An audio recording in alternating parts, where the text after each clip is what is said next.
second battle. Then, duha ni sila bago first timer. So, ato ta sa Toscoin. Isa ba? Heads. Gara tails. Kamay muna. Siya una. 90 seconds to Homche. Time starts now. Yo! Teka, sino ka? Ikaw ba yung tinatawag nila na tuldok? Na nagbebenta ng hopya mini popcorn dun sa kabilang bundok? Oo. Sabihin na natin na tayong dalawa ngayon tayo nakasali. Actually, may laban ako dati. Kaso hindi nakadalo yung kalaban ko kasi wala raw pamasahe. Hindi ko na may mention yung name kasi baka sumikat at alam ko na yung darating ang panahon na magtutuos kami. Kaya magfo-focus muna ako sa iyo, batang marumi. Maligo ka kasi at huwag ka na matakot humarap sa salamin. Yo, parang nawawala ako. Ang kapal ng mukha mo. SKXK. Yeah. Maiba tayo. Parang bago damit natin ngayon Saan mo nabili? O di kaya kasama ba yan sa mga sinungkit mo kagabi? At siya'y nagmamadali. Umuwi agad sa bahay, parang walang nangyari, nagmano pa sa nanay. Kaya siya binansagang professional magnanakaw. Pati pagkain ng bata, kanyang inaagaw. Every milli, every second, hindi ko pa lalampasin kasi ako'y sabik na sabik. Yung mga bara mo na wakat generic, kaya kong ibalik. At hindi ako takot kahit may bitch ka pang kasama. Dapat di kayo matakot, baka lumipat yan sa akin yang ikakama. Yo! Pero hindi ka makaka-chicks kung ganyan yung mukha mo. Dapat magpakonsulta ka muna kay Kalayan o di kaya kay Belo. O di kaya maghingi ka ng advice dito sa kaibigan kong si Stilo. Time. That's the first round. Bow sa first round. 90 seconds, Tuldok, time starts now. Yo, sa di pa na ako sugdan ng tanan, mga yoso kong katauran, mayong palis ka natong tanan. Yo, ikaw dahil si Homchi, ang akong kontra nga abi ko ba og bungi, kanang imong malaking kong nailong, murag sus giun sa mga paghimo sa imong tatay in taon undong. Yo, pakiton sa tikag magic karon aron ma-relax ka kay unya di na kaginawa kay malumos ka sa akong mga bara kay daghan og bugat jud kaayo ni sila. Naghisgot kag salamin ganiha, pakiton ti ka sa imong kaugalingon karon pero di ta magamit og samin karon ang atong gamiton ang balaan ug gamhanang kamot lamang ni Gerson. Tanawag tarong doon makakita ka sa imong reflection. Mauni ang imong kaugalingon karon.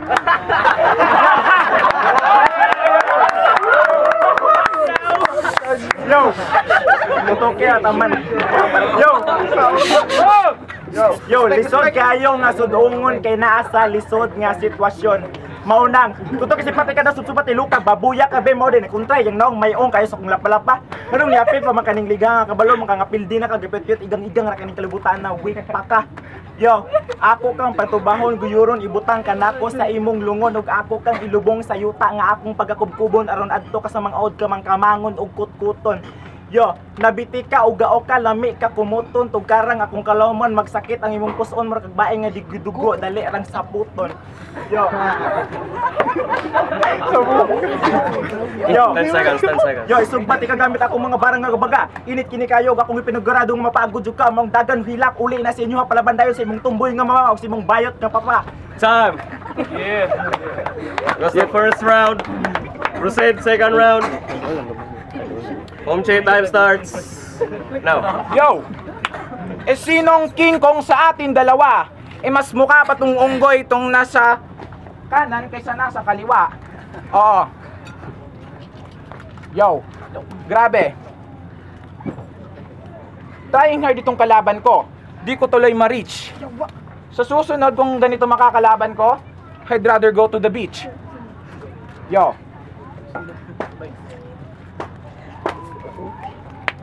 Real talk. Nakita ko yung mga photos niya sa Facebook. Halos lahat nakikisingit lang siya. Shout sa mga kaibigan niya. Di nyo to iniwan kahit amoy singit man siya. Yo. At anong ibig sabihin sa mga post mong ganito? Yan ba ang epekto sa kahit-hit mo ng bato?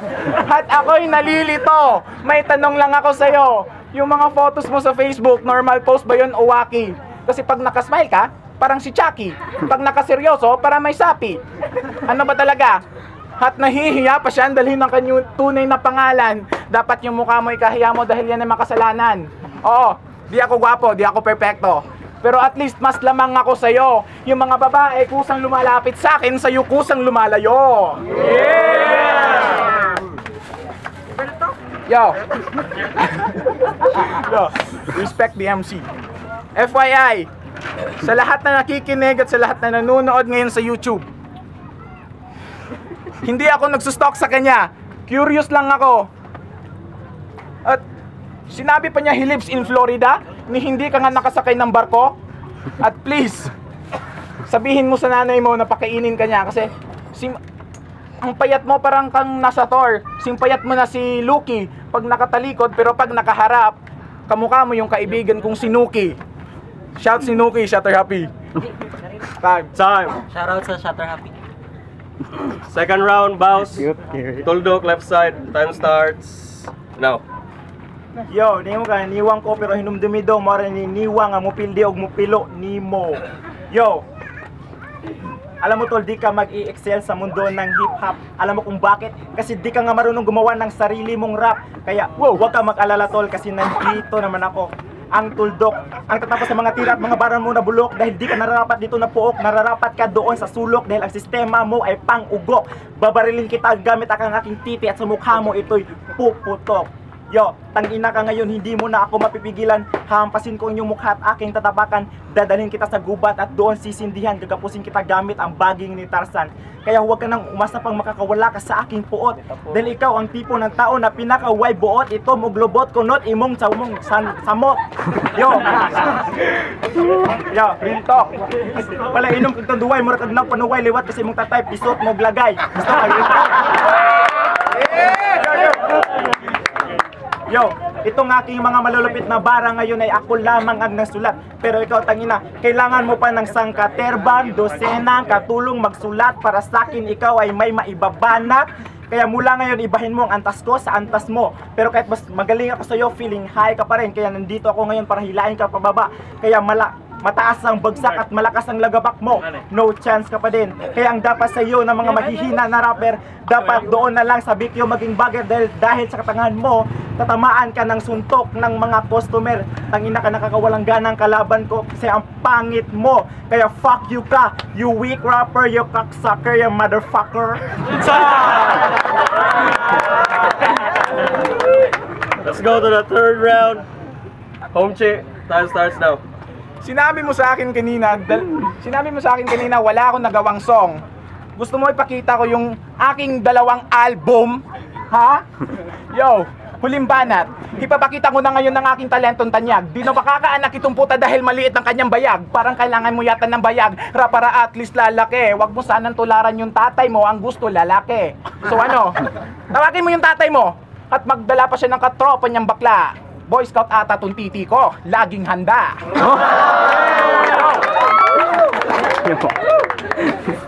Bakit naisipan mong sumali sa liga? Akala niya siguro pag nanalo makakatanggap ng pera. Ganyan ka ba talaga ka broke? Hinold up mo yung tao kahit 10 piso lang ang dala? Nakulong ka na nga ng 5 buwan, hindi ka pa nadala? Kahit anong lalim ng sikreto mo, hindi mo yan matatago. At kung anong narinig ng mga madla ngayon, hindi na yan mababago. So ano, nagsisisi ka na ba dahil ikaw ay sumali? Na ang pinakamalalim na sikreto mo ay aking nadali? Real talk. Ang boring ng kalaban, metaphor, weak. Ako'y naiinip. Kaya sa susunod, maghanap ka ng kalaban mo na hindi marunong mag-isip. Pero, yo, may napapansin ako, parang binuhos mo na lahat. Yun ang tama. Pero hindi pa sapat ang iyong binabanat. Yung mukha mo, ang ganda ng damit mo, SK, parang hindi totoo.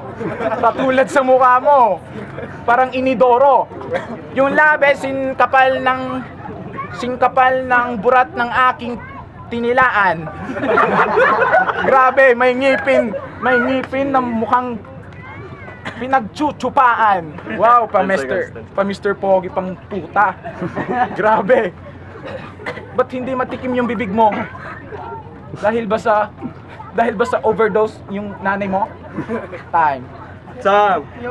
That was last round ni Homchi. Baw sa last round. Tuldok. Time starts now.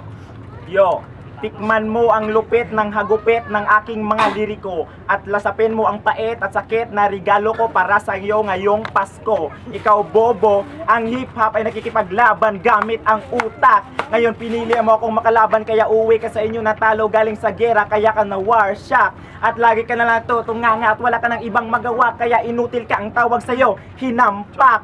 Yo, at biglang papasok sa utak mo ang mukha ng gwapo na kalaban na tumalo sa'yo. Tuldok ang pangalan ko, tandaan mo yan gago. Dahil kinalaban mo ako, pagsisisihan mo yan sa buong buhay mo. Kaya ngayon pa lamang ay tanggapin mo na ang iyong pagkatalo. Dahil ako ang tipo ng tao na hindi natitinag at hindi napapatalo sa mga katulad mong weak na tao.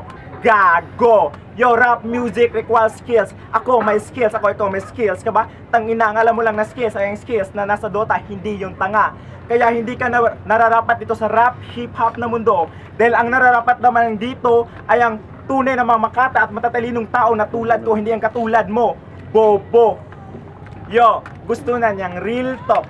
Yo, grade 6 pa lamang ako ay napasok at nahilig na ako sa mundo ng hip-hop. Pero ikaw, tangina, nahilig ng rap at nag-feeling ng hip-hop nang mauso ang flip-top. Ngayon talo ka na hindi mo tanggap, kaya kumuha ka na lang ng libo-libong ruler at sukatin mo ang ating gap. Time. Time. That was the last round.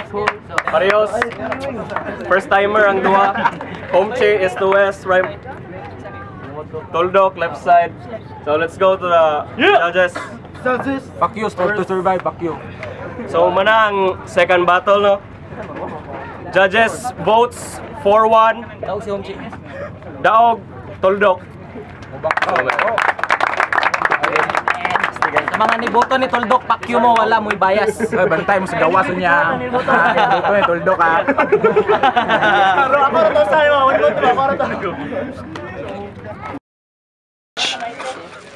Raps like. Raps like Rhymers Empire and shout out to Shia Tattoo and to my tiyo.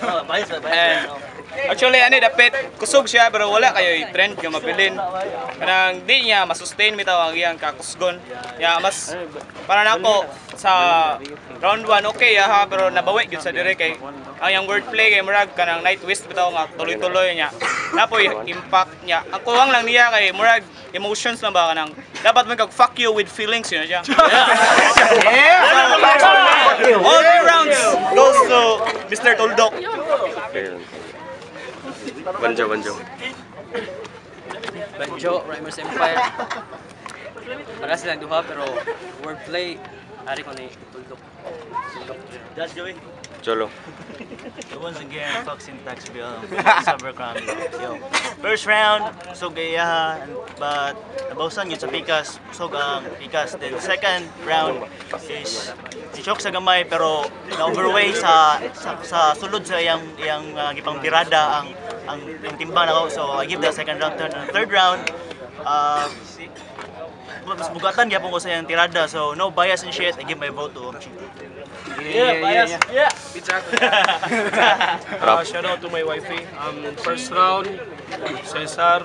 Second round, Tuldok. Third round, Tuldok. Last. Bias. Yung Calcitos Pride. Shout out to all story makers. Salamat.